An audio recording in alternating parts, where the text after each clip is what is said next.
Okay, I had made mention, I'd like, so y'all are ready, the senior cheerleaders on the Liberty Creek High School team, because you don't really have a captain. I want you to step up front, because I'd like you to lead the pledge for us after we have a moment of silence. So I think there's 9 seniors. We'll have a moment of silence, and then I want you to lead the Pledge of Allegiance for us. I got too much news. Well, they're going to be still, and then we'll have a moment of silence. Jingle, jingle. I want to welcome you to the March 18th Sumner County School Board meeting. Right now, if you would join me for a moment of silence, and then these young ladies are going to lead us in the Pledge of Allegiance.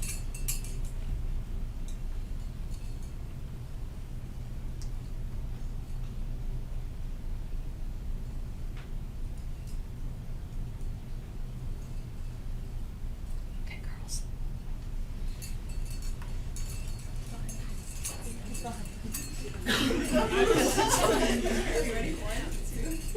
I pledge allegiance to the flag of the United States of America and to the republic for which it stands, one nation, under God, indivisible, with liberty and justice for all. Good job. Yeah, play off.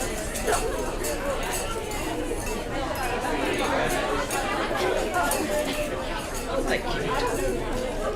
I need my glasses.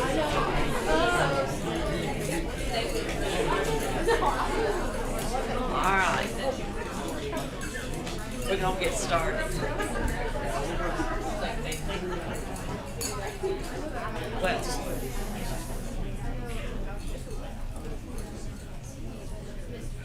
Mr. Johnson, roll call. First item on the agenda. All members are present except for Ms. Barnes. And Mr. Daniels is on the phone. yeah, Mr. Daniels is out of town at a convention business, and he is on the line. We miss Penny. Okay, second item on the agenda is the adoption of our regular agenda. Do I have a motion? Motion to approve. Second. Did you get that, Mr. Johnson? Thank you. Next item on the agenda, adoption of consent agenda. Do I have a motion? To approve. Mr. Second, Mr. Lacy, thank you. Next item on the agenda is what happened? We didn't vote. Oh, Motion and second. sorry. Yeah. I don't think we voted on the agenda. Yeah. We're getting way ahead. Listen, I'm already thinking about the basketball game. I've asked Dr. Langford if we could put it up on the screen, so, never mind. So let's go back and vote. All those in favor, this is of our adoption of the regular agenda, say aye. Aye. Opposed? Okay, that passes. Adoption of the consent agenda, all in favor? Aye. Opposed? None. Consideration of minutes. This is of the February 18th regular school board meeting. Do I have a motion? Motion to approve. Mr. Lancaster, second. Ms. Stewart? And let's have a vote on that. All in favor? Aye. Opposed? Okay, the next item on the agenda is our recognition, and Mr. Lancaster is going to have the honor Oh, yes. of recognizing the Liberty Creek High School cheerleading team.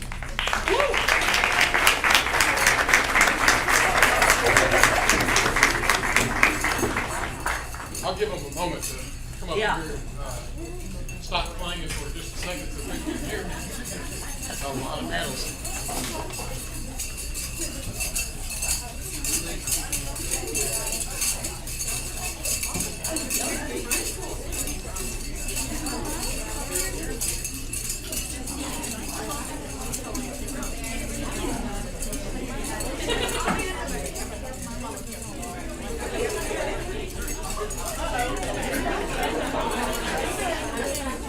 All right.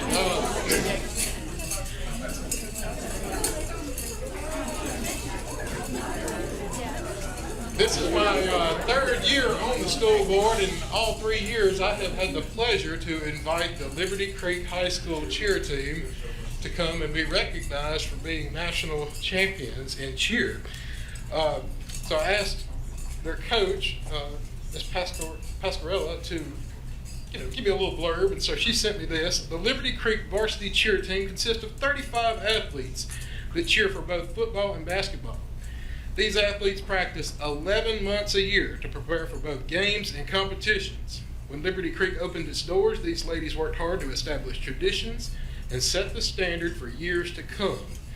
The 2024-25 Liberty Creek cheerleaders traveled to Alabama to compete in UCA regionals and were named 3-time regional champions.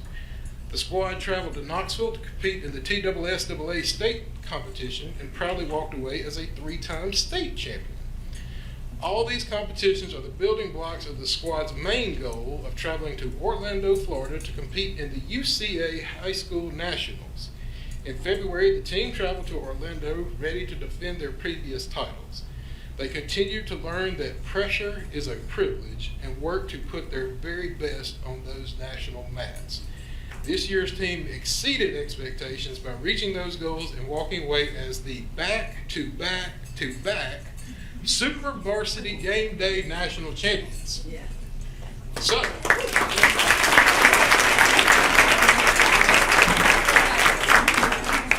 I think most people think, well, hey, you won it again. But my question is, as somebody who's dabbled in sports and never really won much of anything, but dabbled, it's easy to have a goal and set a goal for, hey, I want to be the best. I want to win the competition this year. But what really impresses me, and when you're back to back, I don't even know if you can say that a whole lot of time, back to back to back champions, is how do you continue to set a new goal or keep a focus on another championship? That's my question. Who wants to answer that? There you go. I knew somebody would want to answer. You take it like every single day. Like I think we counted 117 practices or something like that. And if you want that goal of winning the national champion, you make a goal every single practice. Okay, we're going to win regionals, and then we're going to win our state champion, and then we're going to win nationals. But there's tiny goals inside of that, and with 35 athletes, you come together as a team and you really work hard at achieving that. So in other words, you don't come out as national champions and go into next year and say, well, we already know we're going to be the regional champions or the district champion. You don't have that mind. You have to, okay. Like I say, I've only dabbled.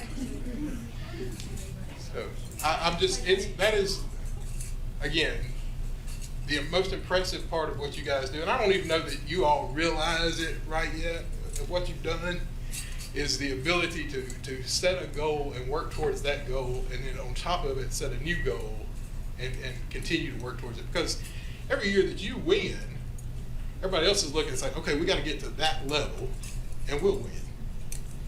But then you come on top of that and say, well, hey, we've done a little bit better this year. And that's the impressive part. And you've represented your school, you've represented this county, this state, and we're just very proud of you. So congratulations.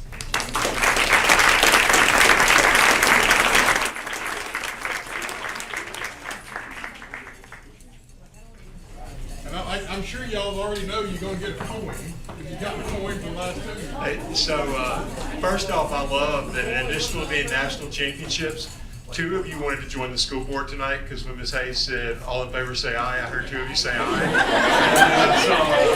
So I'm excited that you have a commitment already to civic service. We love that, and seriously, y'all, congratulations. I think to pick up on Mr. Lancaster, I see 2 of you with boots, right, because there are a lot of challenges to this and a lot of injuries, and really proud of y'all, not just for winning once, but back to back to back. So congratulations. Thank you.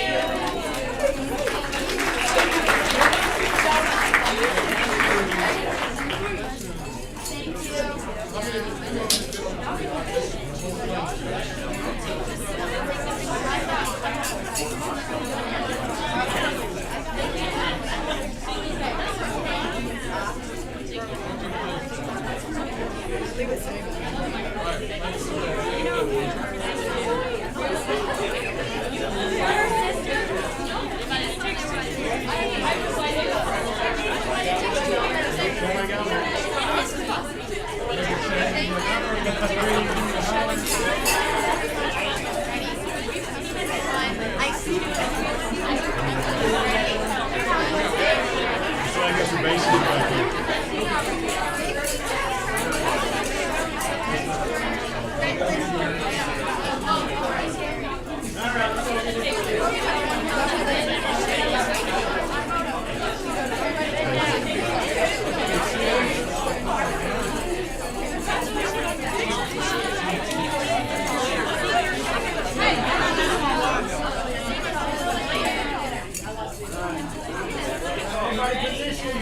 Everybody smile.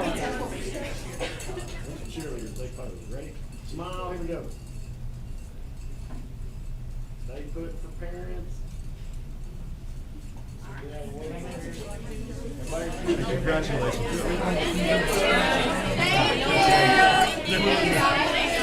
Thank y'all. Congratulations.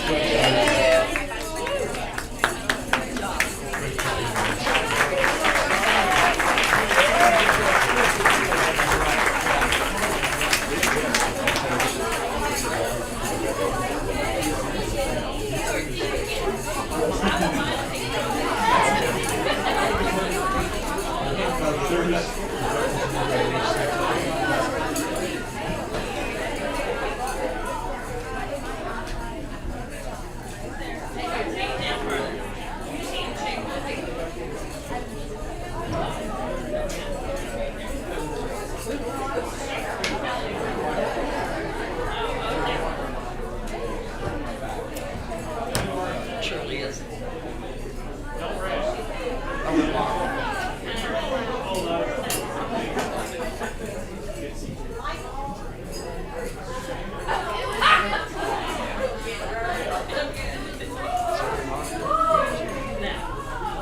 Besides, I see.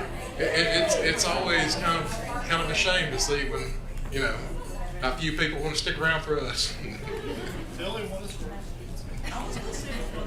Want to take my seat, I'd be glad to let her do it. I'm gonna go watch basketball. I know, see, there's Me Too. We got a lot of Me Too's out there. Anybody else have a comment to make?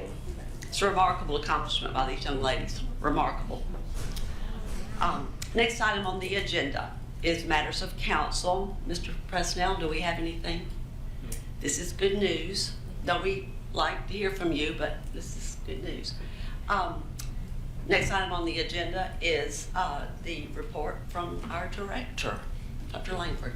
As the slide deck comes up, let me just share, I'm sure many of you saw on social media and talking to teachers and staff from around the county, the Friday before spring break, we made the decision to take that Friday off and provide a training from Defense Systems to 6,000, almost 6,000 employees. We created a small traffic jam in Shackle Island for a little bit, twice. But really, honestly, both times, we got started within 20 minutes of start time, which is pretty amazing.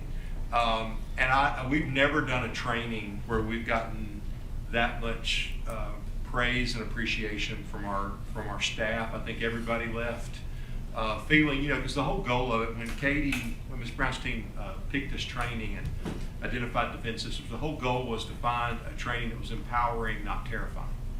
And I think, if you've seen that training, and I know some of you were there, it's really powerful. We had people that sat there for 3 hours and didn't get up. And that, I assure you, that doesn't normally happen during a teacher or staff professional development. And so I'm really thankful for the staff and Ms. Brown and her team for what they did and put together. That's not an easy task. Beyond just the training at Long Hollow, I want to publicly thank Long Hollow Baptist for Long Hollow Church for providing the venue and space for us to be able to do that, because we're at a size now where it's really hard to get our people together. And so to be able to do it in one day was really powerful. And I think Defense Systems had a really positive experience. They did a tremendous job. And then what I love too is they went back to schools or came from schools and went through their specific building plans and talked about what to do coming back in the spring. And I'm really thankful for Ms. Brown's team, but also for our school teams and the work that they do each day to help our kids feel safe, to take care of our kids, to take care of our staff. And we're reminded over and over again that the number one thing that helps us is being alert and aware, because there are almost always symbols, and a lot of time nobody says anything until it's too late. So I'm thankful for the people that we have, because I think our people do. You know, it's when I talk to other districts, very rarely do we have SROs and other law enforcement and first responders and everybody that work together seamlessly, continuously to ensure the utmost of safety for our kids. So, Ms. Brown, thank you, and to your team, please extend my thanks. I also want, over the last 2 weeks, we've met with all 53 schools for budget meetings. We do about a 45-minute budget meeting to 1-hour budget meeting with all of our schools. We've met with 5 departments so far. By the end of next week, we will have met with all the schools and all the departments. So budget is going full speed. And I say that to say, you know this because you've seen it. We have the best people, the best support staff, the best teachers, the best principals, the best central office staff. I'm thankful for the people that we have. And I don't get the opportunity to say it enough publicly. And I want you to hear from me too, that I'm thankful for our team, because they just do exceptional work each day. And that goes from everywhere. Amy Rogers is the principal at Benny Bills Elementary, new principal. She was at Venus Stewart last year, the day that it was so cold that we went to school. I was over at Venus Stewart early doing bus duty, and she was driving into Benny Bills, and she was talking to a kid from Venus Stewart that was her kid last year, to encourage her to go into school, to have a good day. That's the people that we have around the county, from Westmoreland to Hendersonville, everywhere in between. We just have good people, and I'm thankful for them. I want to, in honor of Miss Hayes asking for us to get done as quickly as possible, I don't want to go too fast, but I want to run through things. We have a science presentation from Ms. Skinner and the instruction department team that's also really important. And so I want to go through this fairly quickly, and then, if you have any questions now or later when it comes up for a vote, I'll be happy to take those. We opened our bids for North Sumner Elementary. I will pass these around. This came from Mr. Cromer today. It's just kind of a picture of the elevations. It's in your slide deck. I'll show you in a minute. We had a series of bids. Our lowest bid was from an out-of-state company. Remember, our board policy says that we go with the lowest and best bid. Boger Construction was the second lowest bid, but they're in Sumner County. They've done a lot of work for us. They did the Nanny Berry project, which is very similar, same contractor, same glass vendor. So we feel really comfortable, because we're on a tight timeline from the time school's out to the time school starts to get this project done. So, here's a picture of the elevations. I'll let those go around. And then my recommendation is to accept the bid for Boger Construction for $599,900. I can tell you personally, Boger did the renovation at White House High School when I was principal. They do good work. Every time there's a job, there are difficult things. They always, if they made a mistake, they owned it and fixed it. And I think that they'll do good work here.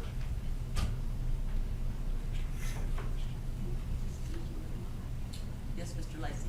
I make a motion to accept the director's recommendations. We can't do it quite yet. Yeah, Mr. Lacy, when it comes up in you are the first one. I know. To get the. Don't listen to Mr. Lancaster all the time. I want to give you a quick update on our athletic facilities and where we are. Beach, the visitor side piers and footers are poured. The concession footers are poured. Home side, the subgrade ready for footers. And then we had, the EMA tower that powers the radios in that part of Sumner County around the beach campus are there. So we had to run a separate power line to that, and then the concrete that NES National Electric need has been poured. Gallatin High School is going through the permit approval process. I think some of the materials are arriving on site. Baker Ring told me that they lost the whole parking lot. They've got some roofing going on too. We got a lot of stuff going on at Gallatin High School right now.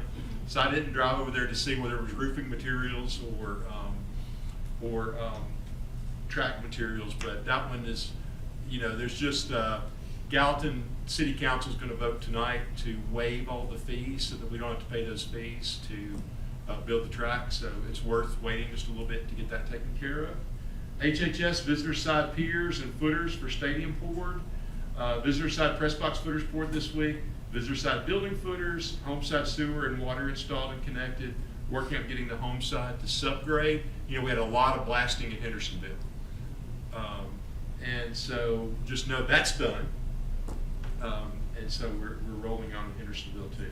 Merrill Hyde is going through the permit approval process. In a way, this will be one of the quicker projects once it gets started, because building tennis courts is obviously easier than building a football stadium. So we're excited about that. Portland High School is almost done. The press box is sitting in Texas, waiting to be shipped up here, and it'll be placed, and then power's being run, and power for the existing buildings being run underground after removing the overhead lines. Station Camp High School, we're on the tightest timeline of the projects that we have running currently on Station Camp. You know, like that's the football field right there. That doesn't look like a playable surface for football, so there's going to be a tremendous amount of work. The juice is going to be worth the squeeze because we're redoing the irrigation. It's going to be crowned properly, it'll drain properly, it won't erode the track. So sometimes you have to take a step back to take a big step forward, and that's kind of where we are with Station Camp. And believe it or not, if you don't have any questions about the athletic facilities, I've got two other things I wanted to share with you, and then I'll be done. Any other questions? Okay. Planetarium, the Hendersonville Rotary Club for decades has done dictionaries for fourth graders. This year I really got put on the spot by the Hendersonville Rotary Club because the morning Rotary Club president asked me if fourth graders still use the dictionaries they were purchasing. And I was like, this is the toughest question I've been asked in a long time. But I appreciate the fact that even though they've done that for decades, and it's hard when you really poured in, and that project meant a lot to a lot of the Rotary Club members to change. But they asked what we could use better that would serve the whole county. And so what we have is it's a massive inflatable planetarium. It's got like a super HD camera in it, and so we're able to take it from school to school, and they can bring all the kids in there, and it's like going to Huntsville or Adventure Science Center to see a planetarium. A lot of our kids don't get that experience, and so we're able now to take it all over the county. So it was Hendersonville Morning Rotary, and then all the Rotary clubs of Sumner County pitched in. We're going to have a night to showcase it to the Rotary clubs and celebrate the work that they did. We partnered together, Ms. Skinner's department, and then the Rotary clubs partnered together to cover that. We don't think, if you're interested in Thursday, we don't think that we can connect it up to March Madness and watch it inside the planetarium. But you can watch planets and animals and different things like that. It's really neat. I'll try, when we get it set up in the school, I'll let you know if you want to come see it, because it's really pretty amazing. We also have tomorrow morning at 10 o'clock, we'll start at T.W. Hunter, and then we'll start in Hunter, and then we'll go to White House High School. White House High Schools are only STEM high school. They're going to showcase some of the projects and stuff that they're doing there. And then T.W. Hunter is one of the highest performing middle schools and schools in the state. And we'll get to see the great things that they're doing at T.W. Hunter. So T.W. Hunter, 10 o'clock. White House about 11:20. Sent out an email reminder, but just wanted to remind everybody of that here tonight. So if you don't have any questions, I'm done. Thank you, Dr. Langford. Okay, when the agenda comes back up here on the screen, I think the next thing is Now something, Mr. Lacy. So what? We have new business. And the first item in new business is discussion and or action regarding the bids for the window replacement at North Sumner Elementary School. Do I have a motion? Motion to approve the director's recommendation. Thank you, Mr. Lacy, and Mr. Lancaster is a second. Is there any discussion on the bid? The replacement of the windows. Thank you for explaining the order of the bid and why you chose Vogworth. It's a valid reason for choosing them. All those in favor, say aye. Aye. Opposed? Good, passes unanimously. Second, discussion and or action regarding the K through 12 science textbook adoption. Do I have a motion? We got a presentation. Oh, we got, well, okay. So Ms. Skinner and her team are coming up. I'm going to turn it over to her. Y'all know Ms. Skinner well, so I'll turn it over to her and let her introduce her team and tell us about science textbook adoption. So I'm going to do some introductions, especially for our new board members, so you can become familiar with the team and the instruction department. And I think the introductions may take longer than the presentation, but I have an awesome team, and they poured hours and hours and hours into the textbook process for science. So I'm excited for them to share, but I do want you to get to know some of my team members. So I'm going to introduce my supervisors, and then they are going to introduce some of their team members that were heavily involved in the adoption process. And I'm going to read because I wouldn't want to leave out any important information about these wonderful individuals that are on my team. So the first person I want to introduce to you is Dr. Eric Bowman. Come on up here. Dr. Bowman's been an educator in Sumner County for 20 years and has served in various roles, including middle school teacher, district coach and evaluator, and school administrator. Prior to joining the Central Office Instruction Department in 2023, Dr. Bowman served as the principal at T.W. Hunter Middle School, which we were just bragging on. During his tenure as principal, T.W. Hunter was recognized as a Tennessee Reward School for 6 consecutive years due to exceptional academic growth and achievement. So growth and achievement both. In 2020, Dr. Bowman was named Principal of the Year for Sumner County Schools. Additionally, he was recognized by both the Mid-Core region and the Middle Tennessee Grand Division Principal of the Year by the Tennessee Department of Education for 2021 school year. It's an impressive guy. Currently, Dr. Bowman currently serves as the Supervisor of Elementary Instruction and Federal Programs for Sumner County Schools in Gallatin, Tennessee, where he collaborates with schools and families on how to best utilize federal funding to best support learning outcomes for students. He supports all 29 elementary schools in ensuring every classroom is offering the best educational opportunities for students. So this is the first year that we put federal and elementary together under one supervisor, and he's killing it. All right, Dr. Hallman's next. You get out of the limelight. He loves that. I need to take all of this and show my wife how great I am. I need that when you're done with it. All right, Dr. Hallman is a dedicated educational leader who has over 30 years of experience, currently serving as supervisor of middle school instruction, online learning, Patricia Brown Virtual Academy, and student support. He has also been a principal in multiple schools where he led transformative initiatives improving school culture, student achievement, and faculty development. He has a strong background in strategic planning, professional development, and student support. His career reflects a commitment to innovation, servant leadership, and academic excellence. So right now that's 50 years between these two fellows. And Dr. Kennedy is new to us this year. Dr. Kennedy is an educator, administrator, and currently the high school instructional supervisor for Sumner County Schools, who coaches administrators and teachers on instructional best practices. With over 20 years of experience in pre-K through 12 education, he has worked hard to enrich the lives of students throughout Tennessee.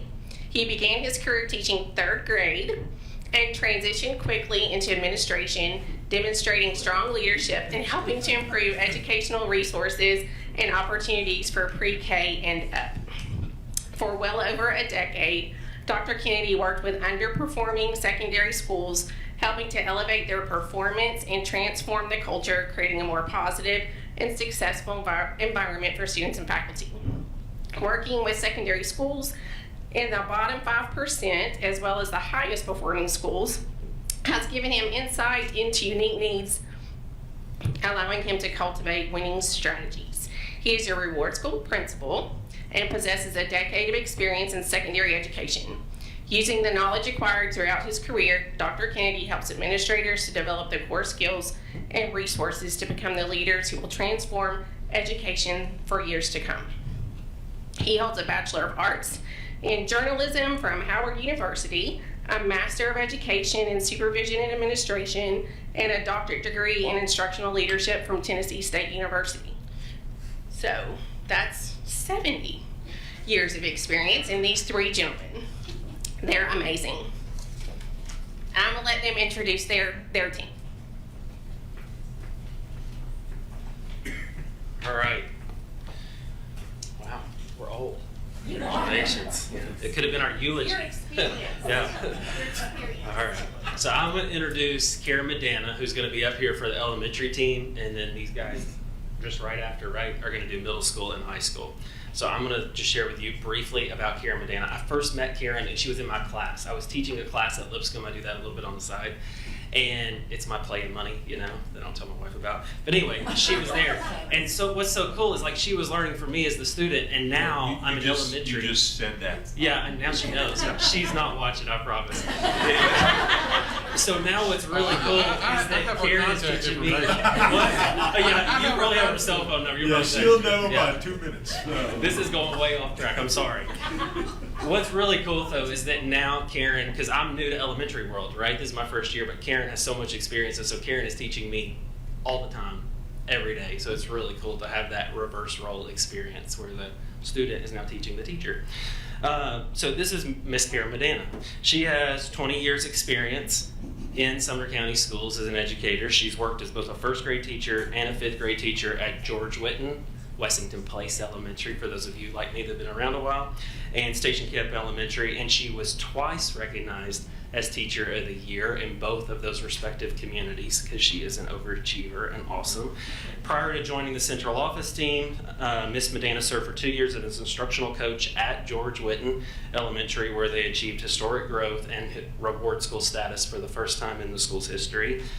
For the past 3 years, Ms. Medana has supported elementary instruction initiatives for all 29 schools, specifically focusing her work on mathematics and science. Her passion is ensuring that quality mathematics and science instruction occurs in every single classroom, and that kids leave those classrooms saying, I am good at math or science, which we're here tonight for, because of the great learning experience in those classrooms. So you're going to get to hear from Karen. She is fantastic, and she represents elementary.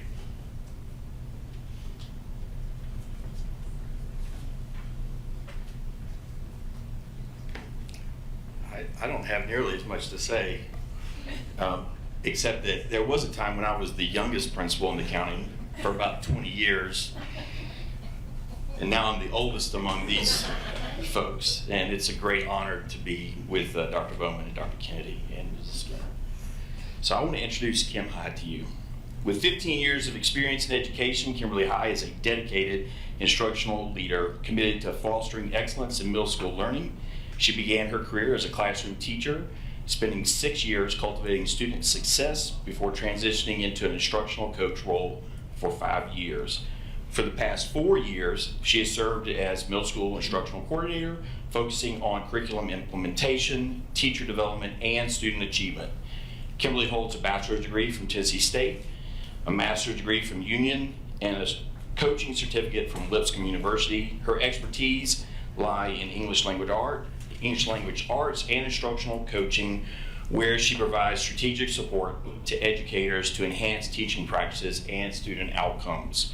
She has played a pivotal role in leading key initiatives, including Summer Scholars, the implementation of Course Mojo, and our middle school science adoption committee. Her work reflects a strong commitment to academic excellence, innovation, and equitable learning opportunities. Beyond her professional achievements, Kimberly has been married for 25 years and is a proud mother of 2 daughters and grandmother to 3 daughters. And I want to say she is an absolute delight to work with every single day.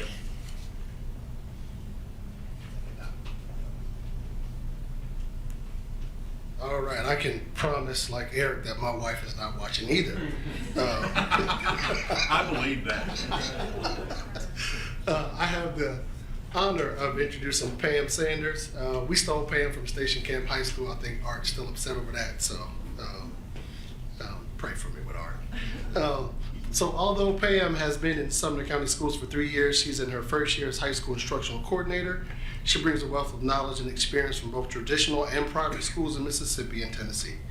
Through her career, she has served as a high school teacher, curriculum and federal programs coordinator, dean of academics, and instructional coach.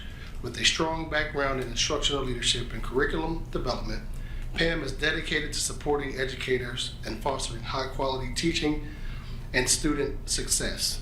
Pam is a delight. She's a go-getter, and we are super delighted to have her on our team. We also have with us Dr. Kim Germany. She's also our other high school coordinator, and we stole her from as a curriculum leader in central office from Bedford County. So the high school team is we're all brand new, and we are raring to go. Thank you.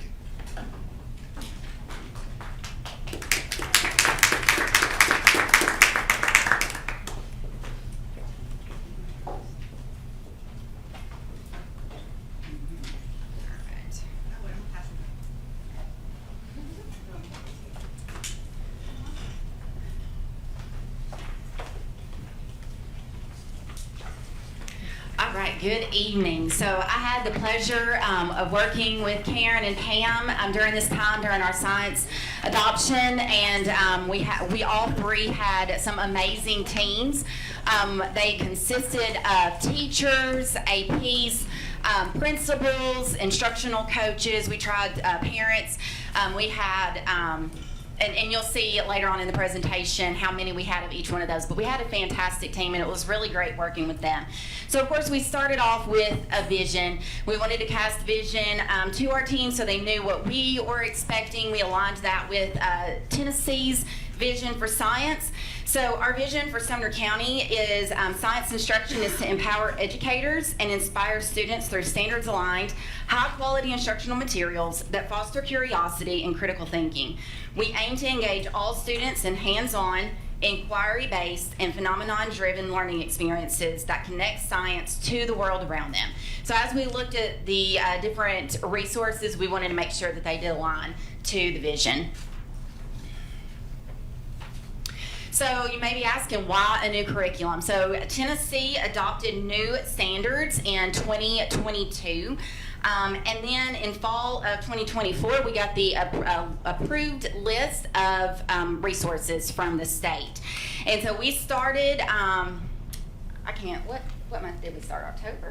October. We started in October meeting with our teams and looking at the different resources, and they worked. Anytime we got the resources from the different companies, we would send them out to our teachers, and they would review them for us. They would use them to teach lessons, and we had a form that they would fill out for us to get their feedback and see which ones that they liked. And then in February, we came together. We had a caravan in January, and in February, we came together and we voted on the resources. And so then the plan is to have professional learning around the new standards this summer, the curriculum, the resources, how teaching may look different in the classrooms with more hands-on and engaging strategies, and then implementing those materials in August of next school year.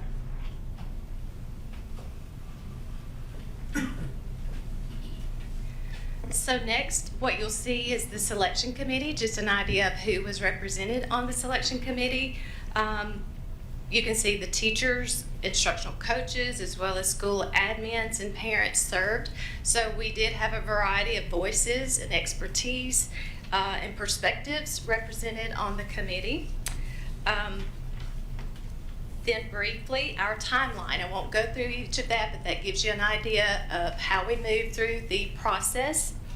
Beginning in September, with the committee of being approved, we stepped through the process of October through the fall, making sure that our teachers and committee were familiar with the standards, the alignment, not only what the state was looking for, but what we were looking for in terms of criteria for our district, what we wanted to see as part of our vision for science.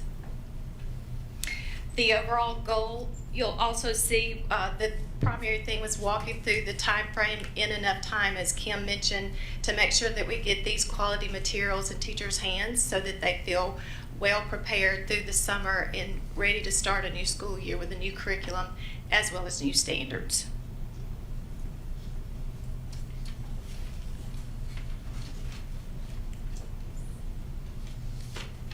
So I do want to follow up a little bit off of what both of them have said when we talk about teacher engagement. It was important for us to get these materials in the hands of our teachers across the district. So those publishers sent us multiple samples, and we distributed those across the county. Our instructional coaches got some, but all of our committee members took them back. They passed them out to other teachers. They taught from the from these curriculum. They really sought feedback from other teachers as well. It just wasn't a one and done. This was a long process.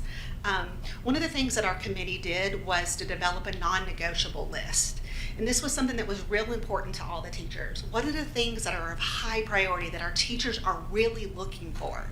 And so these are the things that they used as they were reviewing the options out there to say, this is the baseline. This is the minimum that we want in whatever we choose to select.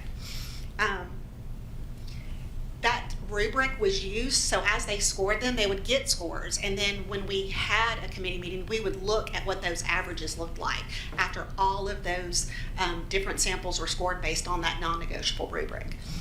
We also had a caravan in January where those publishers came in.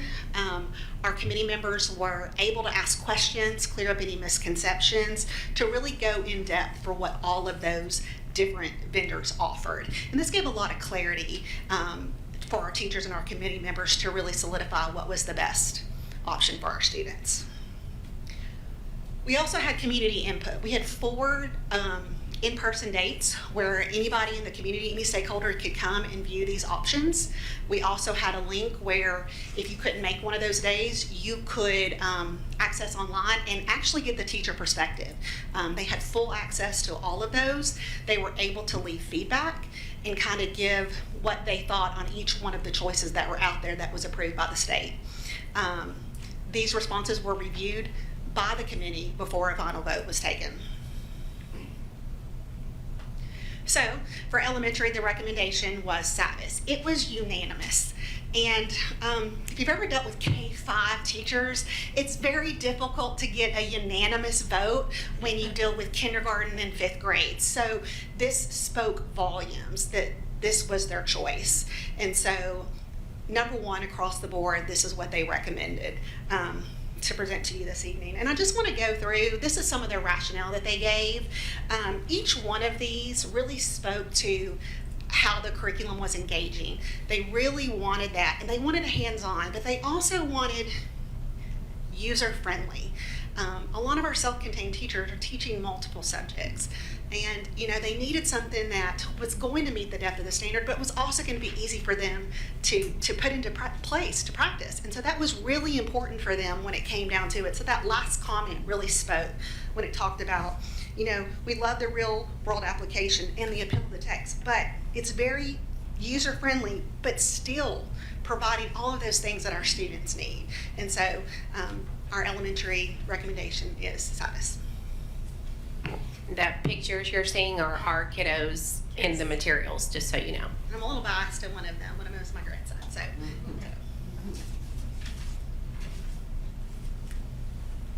I think all of our pictures are Sumner County students, actually. So for middle school, it was also unanimous for us, and our recommendation is STEM Scopes by Accelerated Learning. And I'm sorry, we also have our rationale, but something they were really looking for was a very strong standards alignment. Tennessee required for them to be approved that they were aligned to the standards, but what my team was looking for is it meeting the depth of the standard. And they felt like STEM Scopes was one that did a really good job of meeting that depth. Also, TCAP has changed over the last few years when it comes to science. Used to, our students just needed to know facts and memorize facts, but now they have to be able to read a passage, look at a table, analyze the information, use knowledge they know to be able to answer. So it's more than just memorizing facts. So they also were looking for a material that gave our students plenty of practice to do that. They wanted hands-on activities, and it was also really important to them because we have a lot of brand new teachers, especially job-embedded teachers that aren't experienced in teaching. They were looking for that material that gave a lot of background information to the teachers so they knew how to teach the lesson and teach the standard. And so we're recommending STEM Scopes in middle school.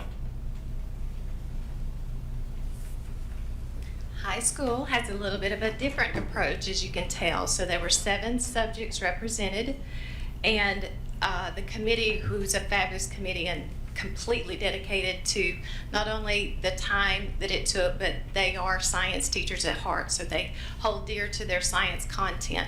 So it was reviewed based on subject area, so you can see the list there the intentionality of selecting the best option for each course and subject area. We did we had to meet, when we met and voted, there was much discussion and deliberation over a couple of them, but we had to have at least 70%, so we did indeed reach that 70% to 100% agreement and consensus with the choices. As far as the rationale, this is a sampling of common themes above the rationale for the choices that were made for the high school. As you can see, biology is one of our EOC, that first statement there. The teachers zoned in on having the process of the EOC related items to give the students practice and content. Also, you'll see mentioned that one of the aspects that they were looking for had the online and the technology integration, which is very much a college and career readiness skill that they saw through one of the specific programs that was used with chemistry. And then, of course, through multiple phases, again, making sure that the criteria for high quality standards alignment met not only the state, but also what they were looking for a teacher-based needs as well as student-based needs. So, with that as a summary of the process, this does include many hours of meetings as well as independent review and by teachers and students with each one of the curriculum that was presented, making the best choice. So we'll take any questions you have now. I just want to add really quickly that we have to select a curriculum, but adoption is when you all approve it in the budget. So even though we've selected this curriculum does not mean we have adopted it yet. Thank you, Ms. Skinner.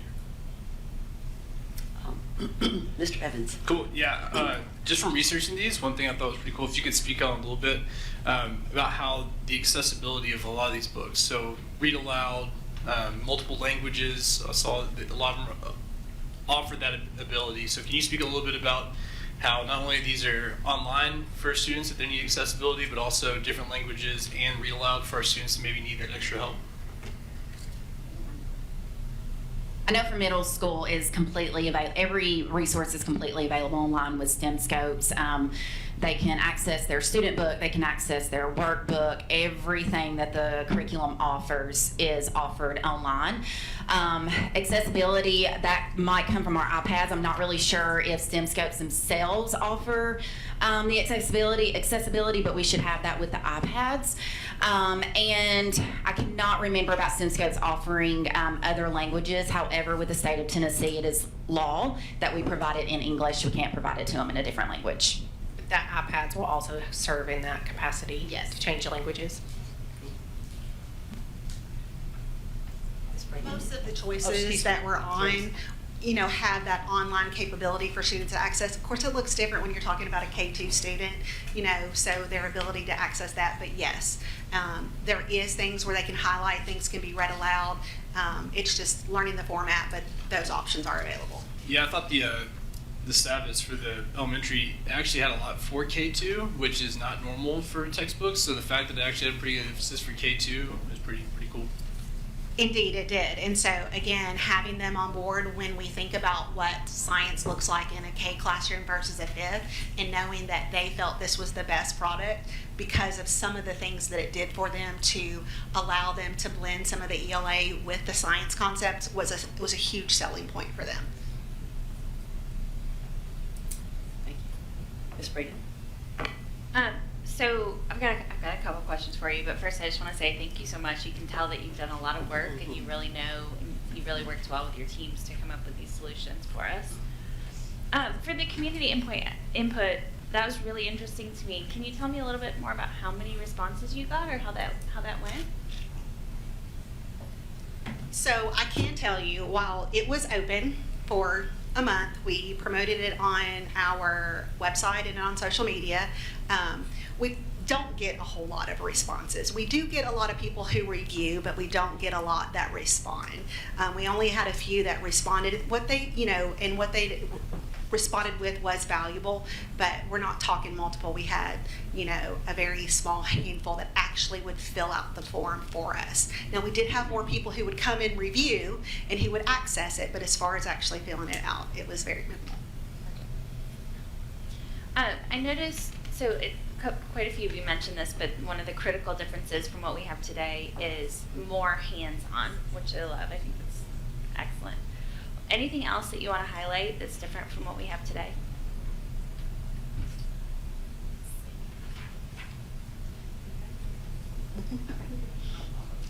One thing that I think is a big difference is it's more phenomena driven. So in the past, it's more I'm coming and I'm lecturing to you and I'm giving you all the information you need to know about science. We're moving more into we have a problem that we need to solve and we're going to work on solving that problem, but you're going to be learning science as you're solving that problem. So it's a little bit more phenomena driven than me just giving you facts. From a high school standpoint, that's what a lot of the teachers picked up on, is just having an immersion type experience for students where they see and recognize, science and engineering practices based on any relative real world context problem, and then applying what they're learning throughout to solve that problem, like we said. That's what they picked up on the curriculum, that if they have those types of things embedded along with the lesson, then they're not having to pick and choose so much outside of their curriculum, even though they supplement, but having all the pieces so together in one place is very helpful. The elementary level, the text was really appealing. That was huge. The consumable workbooks were in full color. They gave a lot of space for those kids to write, to kind of draw. They do have kits that they provided. They have readers that they are sending for K-5. Not just K, not just 1, but all the way K-5. That was a real selling point. And again, taking the time to listen to our needs and correlating that to our ELA curriculum and our standards is huge when we talk about the time piece.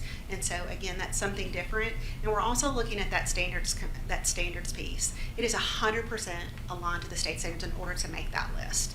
And so that's important to our teachers because, quite frankly, sometimes they don't have time to go hunting and gathering for materials. So they trust that what we're giving them is going to meet the depth of those standards. So.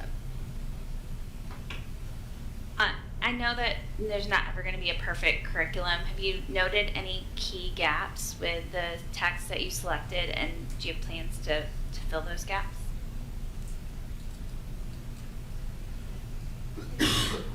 Great. Let me weigh in on that. We try to discourage what that leads to, Ms. Brennig, is teachers start moving away from the curriculum because they try to find gaps. What we try to do is let's teach it. Right, because we're asking our teachers, especially in elementary, middle school, to affect a pretty big shift in the way we've delivered science instruction for the last 2 or 3 decades. We're really wanting to go hands-on, experiential, everything like that. So we want to provide support in the curriculum first, and then over time we'll say, hey, we can add this or do this or tweak this or push this. But when we start saying there's holes in the curriculum, we start getting well, I'm going to go on teacher pay teacher, which is the bane of our existence, and get stuff. And then what happens is teachers end up spending 10, 12 hours outside trying to find materials, and it's not aligned, and there are a lot of problems with it. And then we're back to where we bought curriculum to support our teachers and students and to not put extra work on them. I think Ms. Skinner probably has sorry I jumped in there first.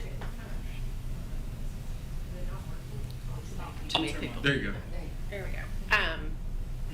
It's hard to identify gaps when you haven't taught it yet. And so we always ask our teachers to teach it all the way through as intended, because typically where they think there might be a gap way back here, it actually ends up filling itself if we go through the entire program. Okay. The last ask is I saw they were involved in community and input and also when their teachers were teaching, but have you ever considered having a student as part of the committee? We have not. Yeah, so I say that we haven't. We just never we never have. I'm not really opposed to it, but we just haven't done it. Sorry, babe, go ahead. No, I was going to say that even though we did not have students on the committee, we absolutely had teachers that shared some lessons and activities with the students in class. Actually getting in and being practitioners of some of the lessons in the curriculum so that they had their perspective when they were providing feedback in the selection process. Love that. I can just see where with our CTE programs there might be some pretty bright kids out there wanting to go into teaching or wanting to go into science, technology, who could have some benefit in the future. Thank you, guys. Thank you, Ms. Brady. I think Mr. Lancaster on my iPad, you are next. Oh, I said, well, iPad, okay. Yeah, this is really cool. So you said we didn't have, they weren't beating down the door to come for the community involvement, but I mean, that's kind of surprising. But my question, and it's maybe a dumb question, but that's never, stopped me from asking it. When we get to the high school, is there, for our AP students, is this the same book, or do they have a different book, or is it the same? How does that work? I just wondered how that feeds into this. AP is a college level, so they're not part of the state adoption list. Okay. So they choose their own AP. So they have their own. I just College Board, yes. If somebody asked me that question, I just wanted to be able to answer it. That's why I said it was probably a dumb question, but I was going to ask it anyway. Thank y'all for doing this, and I appreciate everybody else that served on these school and local committees as well. Yes, Mr. Yeah, the only last thing I had was from a budgetary standpoint, like obviously there's a cost to the different, what you guys selected. So because of that feedback, we're confident that, I know like some of the stuff is not cheap. So we think the price matches what the benefit of the product we're going to get. Correct? You'll see all those numbers in the budget for what it costs, but we never ask our teachers to think about price. We put their priorities first, and then we work out the budget. So. Thank you. I appreciate all the work that it takes and the timeline. You've spent many, many months in this, and the team that does the work. I have I'm curious, what the rubric, what were the non-negotiables? I think I can kind of pull it out from what you shared, but what were the non-negotiables the teacher said we've got to have? They vary by grade band, obviously. Okay. So as the team came up with them, we kind of made a list, went through them again, made sure that everything was agreed upon, but they differ by grade band. But I can tell you across all three, standards was the first priority. And then it kind of looked at needs as far as those hands-on material, testing, what the assessment looked like, online capabilities, teacher, usability, time, what was the pacing of the lesson. So for elementary, those were kind of some of the main points, but I know each different grade band developed their non-negotiable list. For middle school, the non-negotiables were exactly the same, pretty much, as what she stated. For elementary, TCAP, practice. We don't have a lot for science out there, so they wanted that. They wanted a test bank, and they wanted to make sure that they had plenty of practice of the students being able to analyze multiple sets of data, because that's the way that they're asked on TCAP, and we just don't have it. So we just need our students to be able to practice that and be able to do that.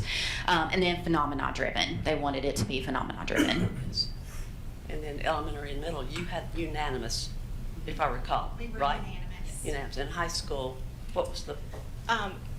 Overall, most of the same. They all had agreement that does it go to the depth and the rigor that I need to see in the standards? Does it cover the standards in this lesson without me having to feel like I'm supplementing? So they look for that, and with each phase of the review process, certain ones would keep rising to the top, and then they became the distinguishing factors. Were they supportive? What then became the student experience? Did they have enough of that? The technology integration, the labs for those that were lab-based science. Did it have the labs put together where a teacher can truly see exactly what it needs to do with what items they need to pull together for the students, and then what are the learning targets for those labs, for the immersion. support, ongoing support, which, will come from us. That was a big thing for them, that a new teacher as well as an experienced teacher could look at the curriculum and be able to get what they need to teach successfully. It's very exciting. Any other questions? I appreciate, thank you so much. What a great team.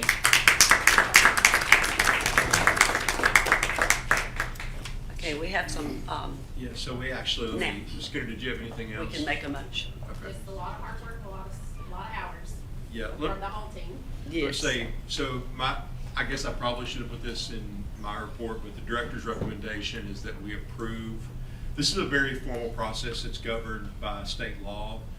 Textbooks over the history of the state of Tennessee have been a big purchase, and up until about 10 years ago, it was thoroughly controlled by about 3 or 4 publishers. And so we didn't get high quality materials because they had it locked down and there was no incentive for them to innovate or create. Tennessee was one of the first states in the country that busted up that monopoly and opened it up to more competition from smaller companies. So this is quite a long process. I think when I was a middle school assistant principal, I started in 2011. When I would go to evaluations in science classrooms, we had some phenomenal science teachers, but they did it all on their own. Their curriculum, what we provided them basically was copy the questions at the end of the chapter. Do you remember this? Like, do definitions, find the bold-faced word, and then copy between the commas. Like, all you learned was to find the answer to any question you copied in between the commas, which worked well until you took an actual college class. I will say personally, like my younger daughter, Rebecca, always thought that she was going to be a poet or a writer because that's what she was really good at, and her dad taught English. She never thought of herself as doing science as a career, and she had an empty block as a sophomore in high school, and she took a STEM class at White House High School and fell in love with science. And in the next 3 weeks, she'll make a decision about where she's going to go to architecture school. So it took that hands-on lesson, but she was a 10th grader when she stumbled into that, and it was almost accidental that she stumbled into that. She would have been a great English teacher, but it's amazing to me that interaction with one teacher in one high school in one class opened her up for what she will do the rest of her career. And it excites me that, Mr. Evans, what you said is from kindergarten through 12th grade, we're going to have kids being exposed to hands-on, get your hands dirty. I think one of the observations that we made last year is if you walk into a kindergarten class and ask somebody to sing, 20 kids will stand up and sing. Now, they may not be good, but they'll sing. And you walk in a 6th grade class and even kids that sing won't sing.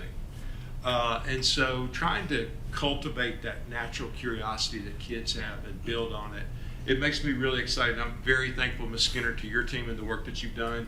Thank y'all, because textbook review is a lengthy process. And you always want more community feedback, and it never comes. But we do have a lot of people that jump online and look at it, which I think is Unless you're doing a dress code. Dress code, we got lots of community feedback. Yeah, we did. Yeah, Ms. Skinner got thrown into the fire on dress code. But anyway, I just want to say thank y'all. I will add that we had a few people come in and actually meet with them face to face, and that wasn't noted in the presentation. But they made time. People wanted to come and talk. They brought them in. They made time for those people. So everyone that wanted to be heard was heard. Ms. Skinner, not everyone was introduced. So from your team, the instruction team, who else is back there that didn't come up, that we get names? Y'all can introduce. Some are just guests. Oh, okay. Y'all are y'all on the instruction team? I'm with the science teacher. You. She was on my science. And she was on my science committee. Gotcha. You're not just some science teacher, you're one of ours. Stand up and Introduce yourself. Dr. Germany. Yes. We talked about her. She's our high school coordinator. Yes. Hamlet that work on the science. Yes. I met you before. I'm Stephanie Hendricks. I teach 7th grade science at Station Canada. Thank you for teaching our kids. Kristen Coleman, I teach math and science 3rd grade at Station Canada. And a lot of those photos you saw are from her classroom. Love it. Glad you all are with us tonight. Thank you. So now we can take action on this. This is I need a motion to approve. We have a motion and a Second, you decide, Jeremy, between the two girls. All those in favor say aye. Aye. Opposed? Okay, passed unanimously. Now, we've got unfinished business, discussion and or action regarding the amendment to the general purpose budget. Do I have a motion? Second. Second, Mr. Lancaster and Mr. King. All those in favor say aye. Aye. Opposed? Discussion or action regarding amendments to the federal budget. A motion? Mr. Evans and Mr. Lancaster, one of those. And then all those in favor say aye. Aye. Opposed? Now, Mr. Johnson, discussion of our study session items. We will continue our magical journey through the budget and board norms. Specifically What? capital. Yes, capital is next. Specifically capital. All right, so that will be our study session in April. Oof, coming fast. Is that actually going to be on April 1st? Is that the first Tuesday? So the question is, will the capital report be real? Will it be? April Fool. Sorry, that was bad. Bad. So, okay. Should be real. Now, we have comments from our board members. I'll start with Mr. Lacy. You're good? Okay. I want to say congratulations to Liberty Creek High School for their three-peat. Absolutely. That's exciting. And I am excited about the new math and science thing. I have 50 years class reunion coming up, so I got y'all a little bit. But anyway, we didn't have this excitement because we didn't have the AI, we didn't have the technology, we didn't have any of that. So I'm excited for these kids to learn, and I know they are because I've been in the schools, so I know that they're learning. They're, as Megan said, they're pretty smart. So I'm all about that. But y'all make learning fun, and I hope that's good for them because I think it would be fun. Dissecting frogs and what we did in biology and worms, and that wasn't so much fun for girls anyway. But anyway, just thank you. Thank you for all your hard work. Ms. Brady? I actually did really like my dissection classes, but I'm kind of a science nerd, so. I just wanted to call out that White House High School is having their Blue Devil Bazaar on April 5th, so that'll be after the next study session. They have such great vendors that come out to this. My kids always spend all my money while we're there, but I highly recommend you get out there and support the high school. And then thank you everyone for your hard work on the science curriculum. I know my kiddos are very much looking forward to what's next in their science classes. I'll just say thank you as well, and for the innovation with the staff. I mean, every time I come in here, it's amazing what you guys are doing, and it shows. I think, we have a really good school system here and a lot of good results, and it takes some out-of-the-box thinking sometime to continue to see how we can stay at the front. The AI stuff that you're incorporating, I'm really excited about that, at least, for my kids to be involved with that. Happy birthday to my daughter. She's 14 today.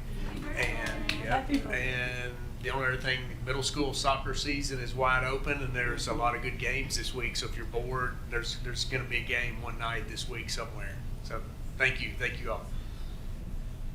Mr. King? Mr. Evans? Yeah, a couple things.